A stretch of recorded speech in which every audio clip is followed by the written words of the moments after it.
करनाल में कांग्रेस सांसद दीपेंद्र हुड्डा पहुंचे, जिन्होंने प्रदेश सरकार पर जमकर निशाना साधा। उन्होंने कहा कि जहां बीजेपी पार्टी अपने संगठन की तरफ ध्यान दे रही है, वहां थोड़ा ध्यान देश और प्रदेश के किसान और मजदूर की तरफ देगी तो अच्छा होगा।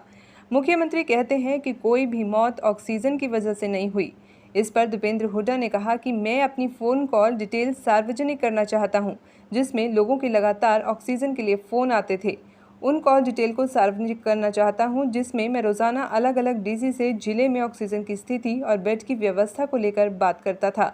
उन्होंने कहा कि प्रदेश में विपक्ष का एकमात्र सांसद होने के नाते मैं अलग अलग जगह जाकर सरकार की तरफ से जो किसानों की गलत नीतियों को लेकर आया जा रहा है, मैं उसके खिलाफ आवाज़ उठा रहा हूँ।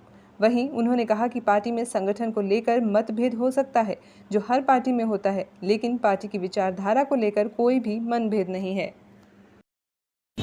मान जी को और बॉबी भाई को अपनी तरफ से श्रद्धांजलि देंगे। एक समय से पहले जो है उनका जीवन सफ़र पूरा हुआ है, जिसका पूरे इलाके को बड़ा शोक है, बड़ा दुख है।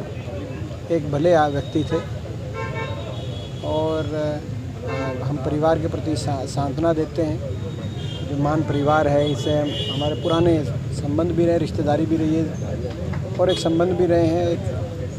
एक बड़े संस्कारों को लेके परिवार आगे बढ़ा है, तो उनके जो है आज ऐसी बड़ी चोट लगी है। ईश्वर ताकत दे इस परिवार को इस दुख की घड़ी का सामना करने का और अपने चरणों में रणबीर मान जी को स्थान दे। संगठन के साथ साथ बीजेपी हरियाणा प्रदेश के किसान को मजबूत करने की तरफ भी ध्यान दे। हरियाणा प्रदेश के मजदूर को मजबूत करने, गरीब आदमी, कर्मचारी और छोटे व्यापारी को मजबूत करने के लिए भी ध्यान दे। आज हरियाणा प्रदेश को विकास की पटरी से उतारने वाली, भट्टा बैठाने वाली भारतीय जनता पार्टी की सरकार। देश में सबसे हाईएस्ट बेरोजगारी हरियाणा प्रदेश में, ऐसे युवाओं का भविष्य गर्त में लेके जाने वाली बीजेपी सरकार।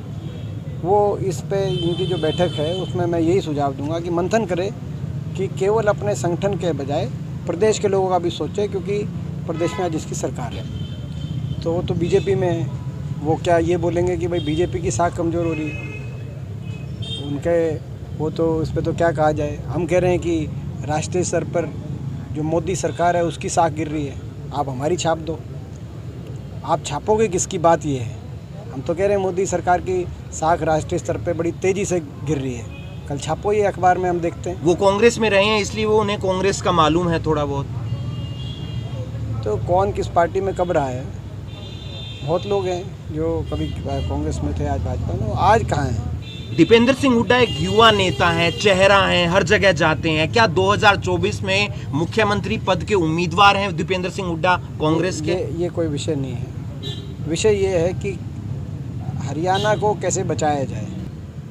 लोगों के जख्मों को कुरेदने का काम ना करें, लोगों का मजाक ना बनाए, अमानवीय झूठ ना बोलें। सरकार स्वीकारे और तीसरी लहर जैसे अब कई केरल जैसे प्रदेशों में आई है, तो तीसरी लहर में समय रहते ही अहंकार छोड़ के उसके लिए तत्पर तैयारी करें। एक आखिरी सवाल, कुमारी सैलजा के कामकाज से आप संतुष्ट हैं? दोबारा तो नहीं जाएंगे जो सीनियर नेता से मिल रहे थे? ऐसा है, कांग्रेस पार्टी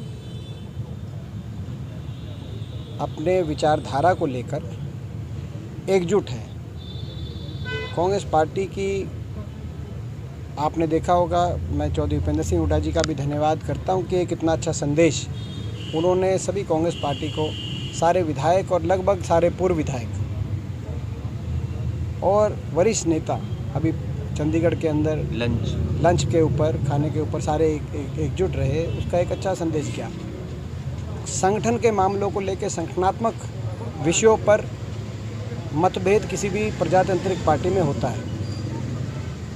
वो उससे मैं समझता हूँ कोई भी प्रजातांत्रिक पार्टी का है कि संगठन के विषयों पे कोई भी मतभेद नहीं है, ऐसा नहीं हो सकता। मतभेद होता है, वो हमारे भी हो सकता है, कांग्रेस में भी होता है हमेशा, लेकिन विचारधारा के विषय पे हमारे में मतभेद नहीं है और हम एकजुट हैं और एकजुटता से इस भाजपा सरकार से लोगों को बचाने के लिए लड़ाई लड़ेंगे, लोगों के हकों की आवाज़ उठाएंगे।